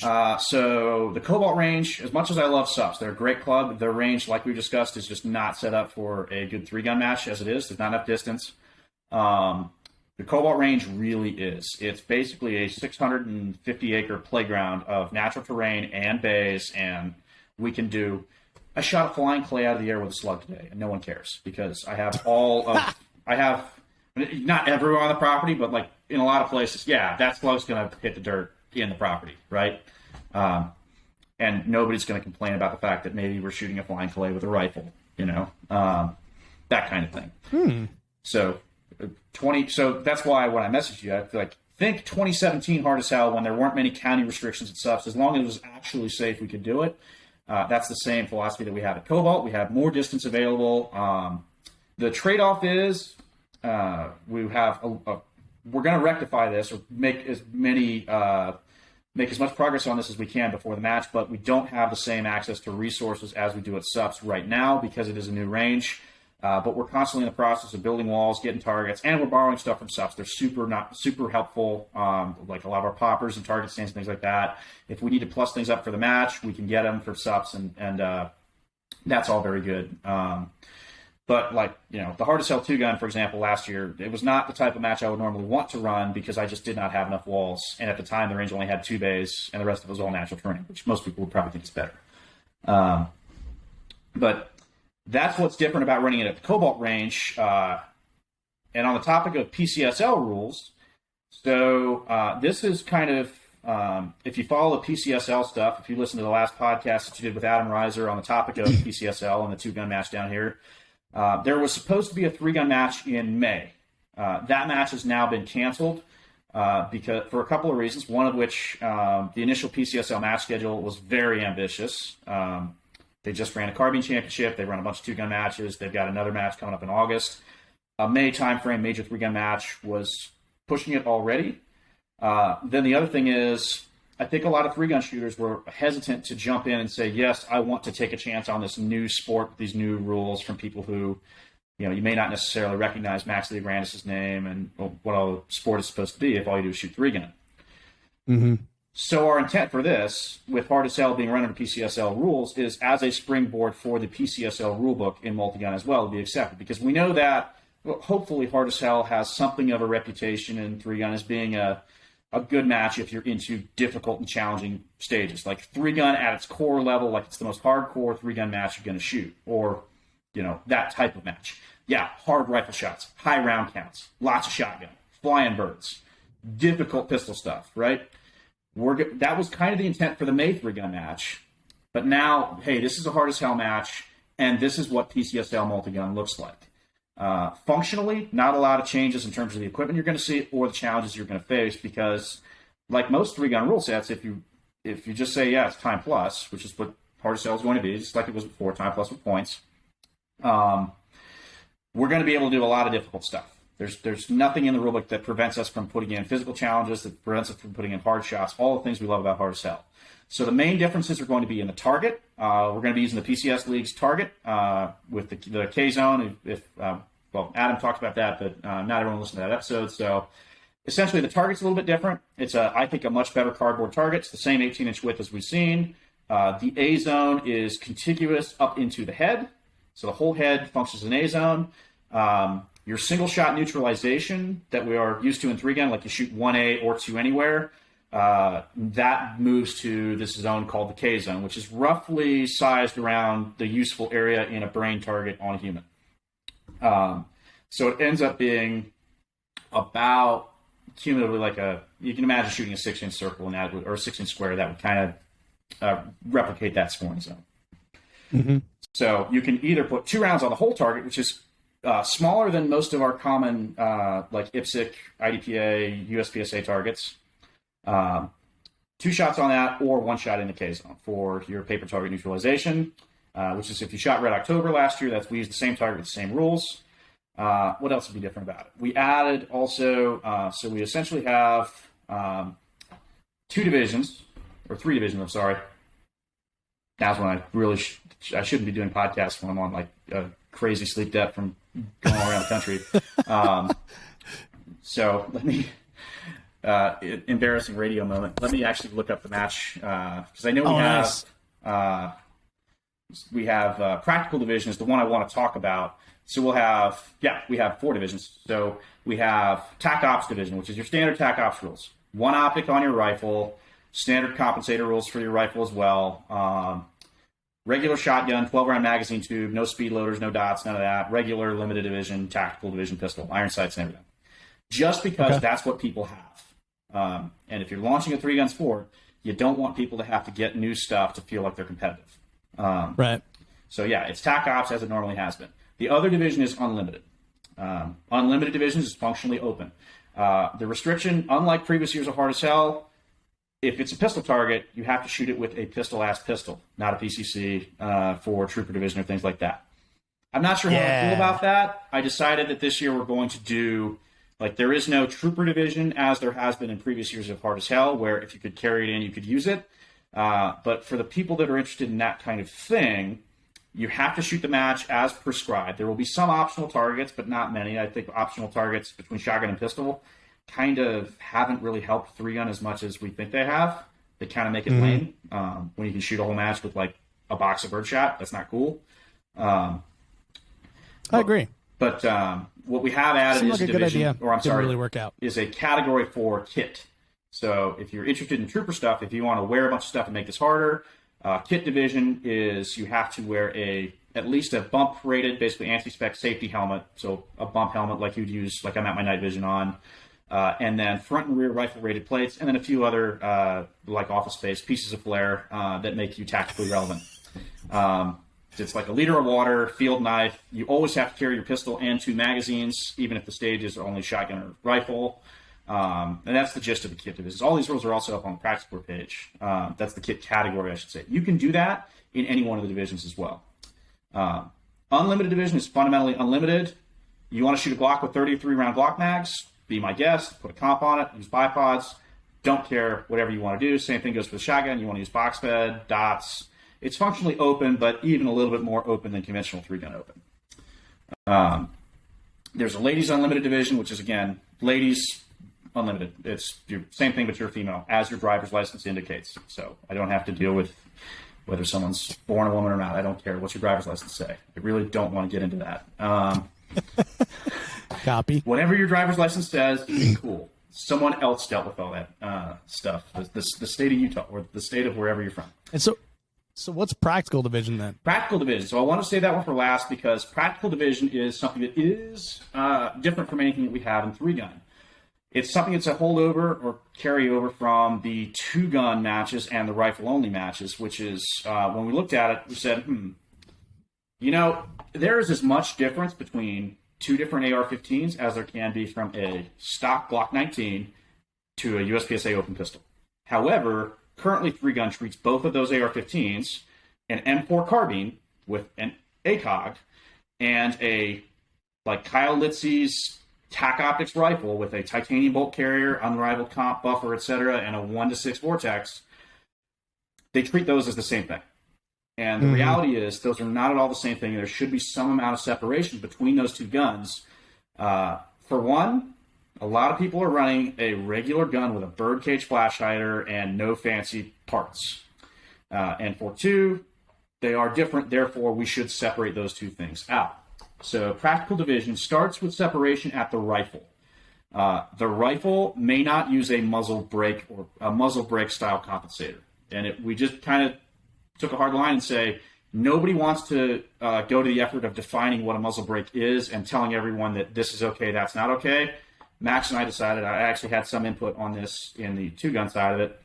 These things are different. Let's just go ahead and say, nah, screw it. If there's an externally visible baffle, like there's a face that vectors gas outside, it is a muzzle brake and it is not legal in practical division because that is a different thing. Same thing goes for bolt carrier weight. If you're using a reduced mass bolt carrier, well, we know what an M16 bolt carrier weighs. We know what a regular AR-15 commercial bolt carrier weighs. If it's lighter than that, it's clearly been cut up, or it's made of aluminum, titanium, or whatever, That also is not legal in the practical division because as much as people may make enhancements to a duty grade patrol rifle, or in the military side, we see like the URGI, Upper Receiver Group Improved for the military, for the U.S. Army Special Operations Command issues those. They're a really good rifle, but they are not a competition rifle. So the dudes that I work with on the training side, full mass bolt carrier, because nobody's putting a lighter bolt carrier in our gun. A compensator that has ports, that has holes drilled in it, that's appropriate, that's okay. A muzzle brake is not. So basically that is a surefire war comp, a battle comp, things like that. Probably the most gamer thing you can use is a Knight's Armament MAMS brake, or MAMS compensator. But basically a practical... That's probably like $380 since it's from Knights. Yeah, probably. I have a... Yeah, the Marine Corps still just bought new Knights Armament NT4 suppressors, and I deal with those now and like what they're using. You may recognize that. $356. Damn, I was close. Yeah. And it's really well made, and it's probably heavier than it needs to be. Yeah, looks like it's worth it. Anyway, AMAX, I think, was using one of those at the P2G match. Of course. I think he might even have a Knights can mount on it too, which I guarantee it, man. He's all about the what is it? Not tribute. What am I trying to say? Clone. Replicas, clones. Clone, yeah. correct. So of course he's got the OG stuff. Oh, I should also mention this about the Practical Division rifle. A muzzle brake is allowed if you put a suppressor over it, because it's not acting as a muzzle brake at that point. Okay. And when you take away the ability to use a ridiculous muzzle brake, and that's not a bad thing, right? It's ridiculously good recoil control. Now it also kind of incentivizes you to say, well, I can't use a brake. I might as well use a suppressor, and I'm not at a competitive disadvantage from doing that. So, I've been second to Joe Farewell both times I shot Practical 2 gun. It's making me mad now. I got to get him one of these days. He's just shot really well. So shooting good and everything. Hate when people do that when they're shooting against me. But I shot the last Practical 2 gun match with a surefire can on the whole time. Okay. Which I think is something we should incentivize. So you can have a brake if you have a can. Yep. Otherwise, it's a flash hider only. Yep. The closest thing you can get is like a battle comp or the Knights thing, which you could buy a good Saturday night special for anyway in trade. So that's the rifle trigger? portion of it. Throughout the entire match, other than hang on quick. Sorry. Hang on, bud. And anything with the trigger buffer system, anything like that? I don't care about that. The trigger's just one of those things that it's authorized to put better triggers in. At least SOCOM authorizes certain guys the triggers to be used in work guns. It's not worth people's trigger pull weights. So, and then one optic. In Practical Division, we don't care. Practical Division, you can have as many optics. You want to have an offset red dot? Be my guest. Okay. So how about the pistol then? The pistol is essentially USPSA carry optics type rules. So you can have a red dot on your pistol. You cannot have a compensator. You cannot have any barrel port or anything like that. It has to be a slide-mounted optic, and it can be a single-action only gun. So if you want to shoot a 2011 with a red dot, no compensator, that's totally fine. Technically, the magazine length restriction is like 145 millimeters for the mag length. The reason being is to be a little bit more generous and to allow like the factory SIG 21-round P320 magazines, which if you take those to a USPSA match with a mag gauge, a factory 21-round magazine that is issued with the military pistol will get you bumped to open. We don't care about that. Got it. Okay, so now this is a 3-gun match, so I'm not aware of any practical rules for shotguns, so what are we doing there? That's because they're not really written or public yet. So shotgun, they are written, but they're not public. So we're still deciding what we want to do with that exactly. I shouldn't say that. We decided what we want to do with it. So I want to tell people, yes, if you have the shotgun, you're in Practical Division, register in Practical. A Practical Division shotgun is tube-fed, 8-round magazine capacity. You may have a red dot. You may have optics and porting. You may not use speed loaders that may not be box-fed. So if you have a Beretta 1301 Tactical that has barrel porting and a red dot, you are in Practical Division. As long as you're loading it, not out of speed loaders, not out of anything like that. Damn it, I was hoping for pump shotgun in that one, but that's okay. The pump shotgun thing is one of those, I think that most shotguns in America are pump action. Yeah. The shotguns that people will bring to an event like this will not be. Even if we say that, yes, Practical Division is pump action, that would really cut off the people who want to do it, because people who are serious about the tactical shotgun as it is in 2022 are not running pump guns. They're running semi-autos at this point. Brian, I outfitted a pump shotgun for patrol division at the Colorado 3-Gun Championship. Shot it for 1 year, and the match is no longer around. I know, you got the thing, right? We want to use the thing. I got a key. I need to find a lock, man. So yep. Oh, I got that one thing. I have one of almost every pump shotgun that you can have at this point, because I got really into this for some reason over the last and the thing is that if you look at them and you find them used, I think the most I spent on any one of them was $250. So yeah. I got it. Yeah, I got two 870s, because I have a Bird 870 and I have a Police 870. It was a police trade-in from the Union Pacific Railroad Police. So I want to hope that was some dude sitting on a train blasting hobos with that shotgun. It's not actually what they do, but it sounds like a cool job. With rubber bullets, with rock salt, way less terrifying than buckshot. But so all right, back to the match though. Bractal division, you're basically looking at a tac op shotgun, and you can have a red dot on it if you want. You can have a red dot. You can use a ported choke. You can have barrel ported. Excuse me. Okay. Yep. Got it. So more of a IPSC modified division? Yeah, kind of like IPSC modified, although the IPSC modified thing is it's got to fit in a box. Yeah, there's no box. There's no box. I don't care. Look, if you've got a 12-round tube and you plug it to 8, fine. That doesn't bother me. Okay, so I missed that part. It's an 8-round? 8-round fixed max, capacity, right? yeah. Okay, 8-round tube, 9, and 1 in the chamber, total 9 rounds. Yep.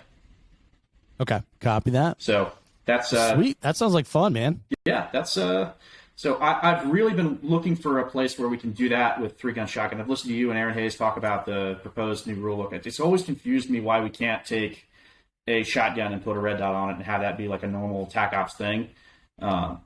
Same thing with barrel porting. Well, I think it's happening here. There's a couple matches that have loosened up the rules and said that, basically modified shotgun is going to be the norm for tac. Some that have allowed red dots on pistols. And then, there's one match I'm trying to think of. Gosh, there's one. And I'll think of it as soon as we hang up here. But there is a movement, man. There is a movement about to update the rules based on technology, and I think that's a good thing. Yeah, absolutely. I mean, it's a sad state, I think, when we can look at the gear that is being used by military, by law enforcement units, and that's becoming the norm in the industry, and the 3-gun community is lagging behind it in a big way. Thank you. Same thing with USB. Yeah, I've said it on the show before, but we used to be like the cutting edge of technology, and it used to be like the test bed, and then things would bleed down into the military and police from there. And now, with the boom of the tactical world and tactical influencers and stuff like that, people are creating and pushing technology forward that is leaving 3-gun behind. Yeah, and then the negative part of it, as it affects the industry, though, it's the bad thing about all of that. It's not that 3-gun is necessarily it's lagging behind, because we're either stuck in a rut where we're using tube-fed shotguns that have to have bead sights and 12-round tubes and this weird specific thing, or you go over to open division where this is I'm sorry, but ain't nobody grabbing a dissident Vepr as a legitimate option as a tactical shotgun. I'm not saying it's a bad gun. I'm just saying ain't nobody grabbing one. I don't know, man. Have you shot their 8-inch one? Yeah. Well, actually, I think that thing's awesome. So I say that, and then I actually did get to do a class for the FBI HRT at one point, and I got to go in their armory, which was really, really cool. Really, really cool. Believe it or not, they had R&R Sega 12 shotguns in there, little as breacher guns. I'm wow. No shit. Yeah. So I say that nobody's using box-fed shotguns, but the reality is nobody's using shotguns for serious purposes like that. Whatever. They are 1/3 of the types. Well, like you said, breacher. It's like a specialized tool in most cases. But anyway, yeah. And the bad thing is when you see the tactical influencers out there using a piece of gear, and Garand Thumb has far more reach than the 3-gun community as a whole, right? If we're talking about a YouTube Instagram celebrity, and I'm not saying he's a bad guy at all, but what someone sees on that video has not actually been vetted and tested in an environment where other people were shooting against you with different kit and different techniques. It's just something that looks cool, and we lose out on the fact that no, what actually, my other job is, no, it has to be measured. We have to see if this is measurably better in order for it to be something that we, as a whole, adopt and accept. We know that red dots on pistols make people better because we can track, hey, no red dot versus red dot on the same gun, better, right? Certain other things we find out, like, no, that's a dead end. That does not work. Like, for example, like one of the things that's really cool now people want to do is the super tall skyscraper rifle optic mount, right? Like the 2-inch high, ends up being like a 4-inch height over bore, because we all want to have a super cool high mount for your red dot or for your 1-6 or 1-8. And unfortunately, what you find out is when you have to shoot that from prone at difficult targets, is it's bad enough that it's not worth doing. But if all you do is shoot from standing on Instagram, it looks really cool. It's a thing I see in classes now that it's like, by the end of this class, you're probably going to want to take that off or put a cheek riser on your gun. You know. Yeah, that's the weird thing is the cheek riser. You look at like God, there's another tangent. Sorry, buddy. Yeah, we'll talk about that offline. I'm terrible about this, and I apologize to you and all the listeners, because I've done that a bunch on this episode, just like bouncing all over the place. It's all good, and it's been so long since we've chatted, so I kind of want to go down all these rabbit holes because we haven't had a chance to explore them. But we should probably call it there. So Hard as Hell is happening. It's happening again. December 2nd, 3rd, and 4th, 2022. Yep. It's going to be freaking awesome. It's at the Cobalt Range. It's running under PCSL rules. There's a new division, practical division, which actually sounds kind of cool. I might want to run that one myself. Absolutely. Put a can on your gun, on your rifle. Run a carry plug the tube a little bit. Yep. And it's a collab of match directors between Brian and Max Leograndis, two awesome shooters and guys that know how to run a match. So guaranteed to be a good time. Yeah. And one other note that I really ought to make sure to mention, because I just found out about this today. Max has been handling a lot of the initial setup of all of this. Like he put it on Practice Score. He's been working with initial sponsors. So we actually even have a title sponsor, and that's Vortex Optics this year. So we're going to have great support from Vortex, both on the administrative side, just because, one thing I hate at 3-gun matches is everybody that's an RO trying to call hits at, I call it squint power spotting, because they don't have any glass. They're just squinting really hard. So spotting scopes from Vortex, in addition to obviously cool prizes for match. And then the other thing that we could always use at a match, and I want to state this early, is we also are definitely taking applications for staff and range officers. And that staff match is Wednesday and Thursday, the 30th and the 30th of November, 1st of December. And that staff is also a package that includes lodging at literally the closest possible lodging to the range. Super nice vacation townhome type lodging as well. So that's awesome. So if someone's interested in staff in the match, how do they reach out to you? It's the Practice Score link. It's just got all the options for staffing as well. One thing I can say, having done an RO for a PCSL match before, and it's how I would want to treat all of my staff given the opportunity at any match I've run. That's how I'd want to treat the staff. I'm able to cover their lodging. I'm able to do a little bit to help with the cost of getting there. And we build sort of a camaraderie of all the ROs and staff where all the staff get along and participate in, we get together after the match and we have drinks, we have a party, as well as all of the staff treat the shooters like we all enjoy being there and we're all here to have fun and succeed. So if you have that attitude, you're into hanging out with other cool people who really like shooting guns, you're able to take the time, I highly recommend coming out and staffing that match as well as an RO. It's actually a lot of fun.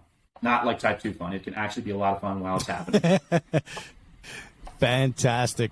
Well, Brian, man, I'm pumped, dude. Hard as Hell's back.